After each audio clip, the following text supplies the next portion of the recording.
Well, hello. How you doing? My name is Vincent.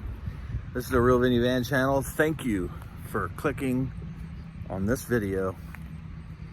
I have 193 people that are humans that have actually decided to hit the subscribe button. And that alone to me is amazing. It blows my mind. 193. And you know what? If there's 193, there's 193,000, because that's how many people are on this planet. And that is the possibilities and the potential of this YouTube. I love it. That's why I'm doing it. And it's not mostly why I'm doing it. I'm mostly doing this because I need to talk to you. And when I say talk to you, I mean talk to me. I mean, I'm talking to this camera. It's very therapeutic. It's medicinal. I've been dealing with a lot of stuff over the last couple of years, so I personally love being able to pick this thing up and empty my brain. And trust me when I say, it does not take much to empty it. I'm a smart guy, but I'll tell you, over the years, this foggy brain, de-reality, this feeling, these symptoms from the chronic stuff that I talk about, that I have, it definitely has taken a toll on my memory, my ability to focus, all that. But let me tell you something. I could ramble on with the best of them. I can guarantee you that. And I was just thinking about a particular thing, and I do a lot of talking about van life here. We talk about Wilhelmina, and there she is right there. That's Wilhelmina. We talk about my van and the build out. I have a video right now. It's a Toyota Sienna 2008 with a 3.5-inch lift. Look it up. There's over 10,000 views. And I love that I got that many views on a video. It blows my mind that everyone watched it, but a very tiny little minute percentage of people actually subscribed. Because when you look at my channel, I talk about the van, but I don't show the van too much. I don't walk through it. I mean, at what point do I show too much of that van? It's just a minivan that I sleep in. And I am a full-time minivan sleeper at this point. So I would say that I am full-time van lifing it, because that's where my clothes are. That's where my bed's at. That's where my TV's at. That's where my battery's at. That's where I sleep. That's where I lay my head and get rest every single night. I don't have an apartment.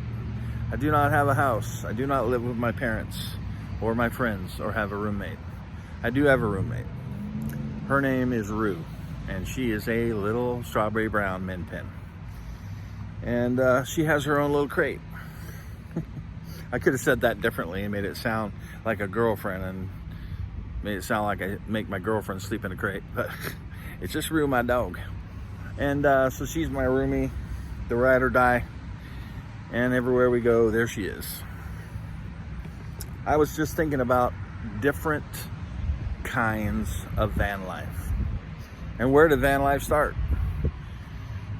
It started a long time ago, to be honest with you. Probably with the cartoon Scooby-Doo. The Scooby-Doo van, right? They traveled and ran around that thing. I guess they slept in hotels. I don't know. They could all been just crashing out in the van, you know? But there was a big explosion of vans. A big explosion of vans. And, you know, they're still around. They have these shows that thousands of vans show up. These old 70s vans, the Chevys and the Dodges, and they're really cool. Some call them the shaggin' wagons. I mean, dudes ran around in these vans. And girls. But, you know, van life is not new. In 1984, I traded a guitar, my Kramer Strat, for a Ford Pinto station wagon. Two-tone, rust and blue, mostly rust. Seriously, mostly rust. It was a mess, but I had a twin bed in there and I crashed in that thing. So I was already doing it in 84. And here I am in 2021, almost 22. All these years later, and I sleep in a van with a twin mattress in it. But now I got a TV and a source of power and a nice chest that keeps everything cold for days at a time. And it's wonderful. I'm comfortable. I'm way more comfortable. I've been in a long time in that bed. No kidding. And I own a barbershop, and I run a barbershop, and I work as much or as little as I want, and I make really good money doing it, and I can take these trips, and I can save money, and I could, you know, all that. So I have a great situation, and here I am talking about leaving it behind. But I realize that if I leave it behind, if I go somewhere else to do the very same thing because I need money, you know, it may not be the same situation. It probably will not have the flexibility. It probably will not have as much money involved to where I make a lot of money because I'll be paying somebody else to use their barbershop and their traffic. And so I realize these things. So everybody has a different set of circumstances, a different situation, different money needs, different desires of food, different everything. You may want to live in a car, you may have a car, you may have a van, you may have a minivan, you may have a U-Haul truck that you redid the whole back end of. You may have an RV, you may have an SUV. You may have just bought a brand new Sprinter and built it out. But where did it come from? Where to start? How do we get these ideas? And I can say that it's because of YouTube. Because back in the 70s, in the 60s and 70s, with these early vanners, they did not have a telephone that could make this kind of video. If they were making videos back then, it was on like Hi8 or some crazy reel-to-reel system, and they didn't have a camera would have cost so much money, there'd be no way, and no way to broadcast it. Now we have these cell phones, we have these situations where we can film something professionally. Look at this picture. I mean, no fuzz, no grain. It's a great photo as long as you have lighting. This is on a cell phone that I have with me all the time. These are the reasons why van life lives. And we see successful van lifers like Eamon and Beck and Trenton Alley and the Matneys and you know, some of these bigger guys that made it and made money and have 50,000 plus subscribers. Well, Eamon and Beck are coming up on 1 million subscribers. So we see their success and we go, we want to do that. We want that. But what do we want? Do we want the van life or do we want the home life? Now, they're van lifers and now they have the home. Now they have the cabin in the mountains on the lake. They have all the toys, they can afford it. So what is it they want? You can hear Beck and Eamon both going, I miss the house, you know, but let's go van lifing. They know where their bread and butter is. They know that their fans are subscribed and blessing their whole business because of that van that they left in Morocco and just went back and picked up, and now they're in Morocco again driving around in a van. So good for them for knowing what their power alley is, their groove. They're rocking it. They are, I think, Eamon and Beck are the prime example of how to do van life and have a semi-normal situation in life and success. So what is your ideal van life? What is it?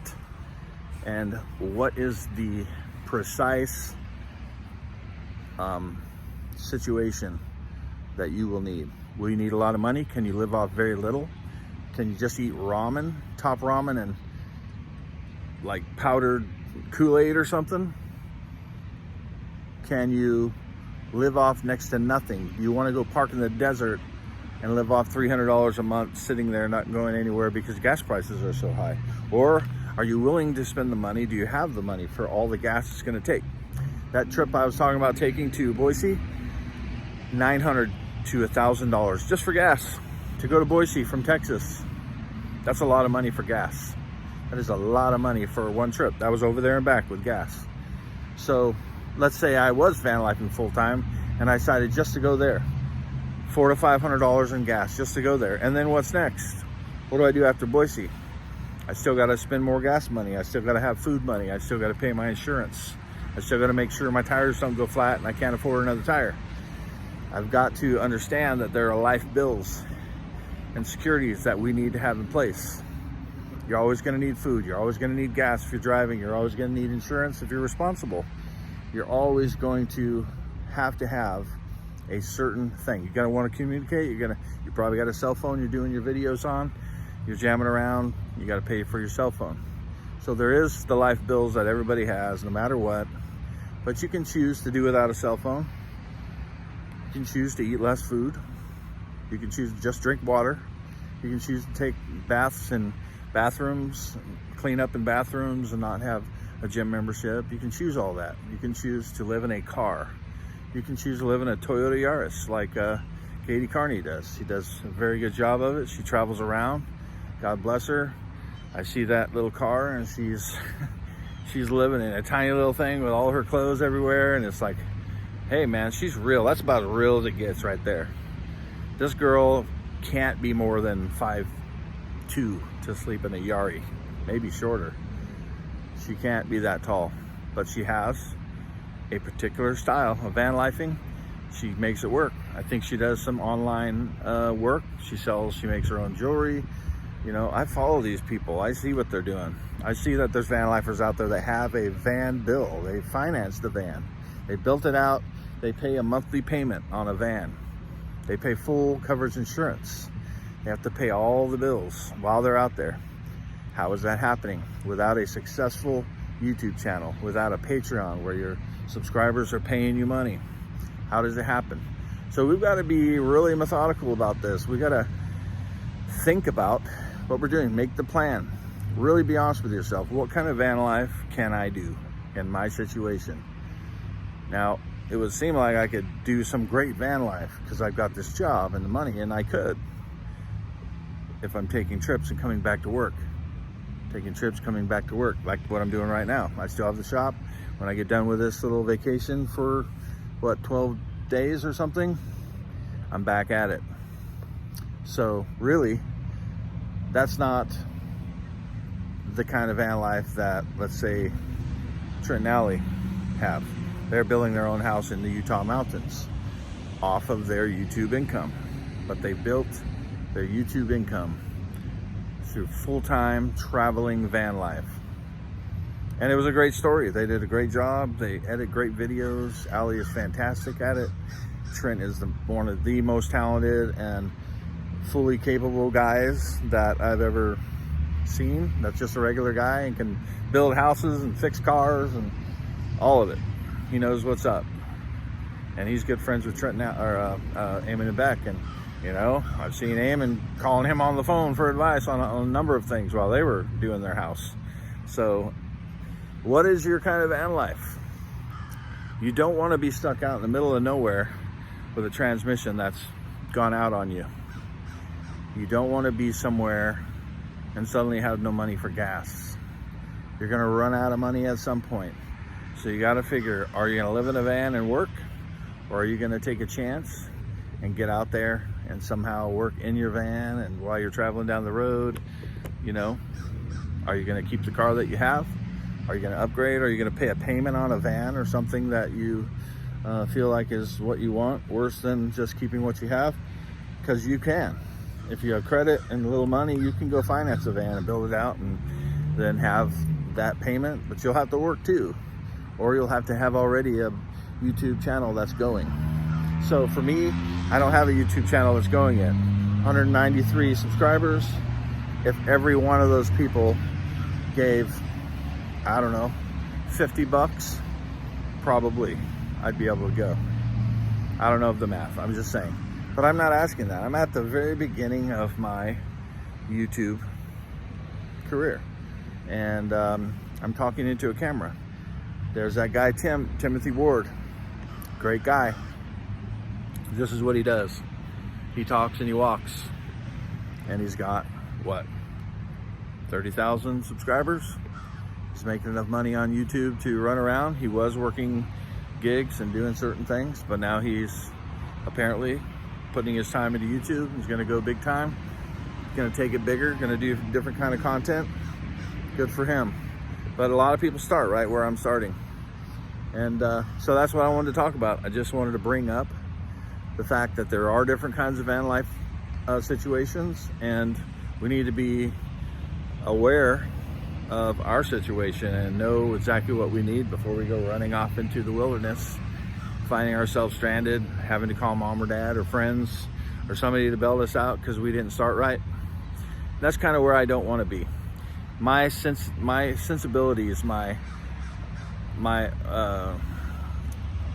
the whole awareness of my real situation is catching up to my dream at this point and telling me, look, this is who you are. This is what you need. This is what your heart wants. So what is a good mix of this van life and having, let's say, a partner? What is a good mix of having a partner and a home and also having this YouTube business and building that and doing those things that will grow it? What's a good mix? So for me, I think it's having more of this kind of thing and doing the trips when I can, maybe starting a podcast, a vlogcast. And that's kind of what I feel like I need to do. There's a lot of things to talk about. There's obviously places to go and see, and obviously if I'm working a little bit, I can afford to take these trips periodically until the YouTube thing gets bigger and stronger and faster and can leap giant buildings in a single bound. At that point, anything goes. A lot could happen. So I would encourage you to figure out what it is exactly that fits your lifestyle, that fits your needs before you go heading on out. I know that seems obvious, but a lot of us do it. A lot of people get stuck out there. A lot of people have to quit van life and go back to where they were and start over. We don't want that. There's a little squirrel coming up to me. Hey, squirrel. He was running right at me like he was gonna jump me. You gonna jump me, you little fella? That was funny. Shades of vegetable police there. I'm playing with squirrels. Anyway, I hope you guys got something out of that. God bless you and keep you. I will let you know what's next. And maybe tomorrow. We will see. I'll be in touch. Y'all take care now. Good talking. Do all the great things with those buttons. Thank you very much. I do appreciate you. And we will catch you later.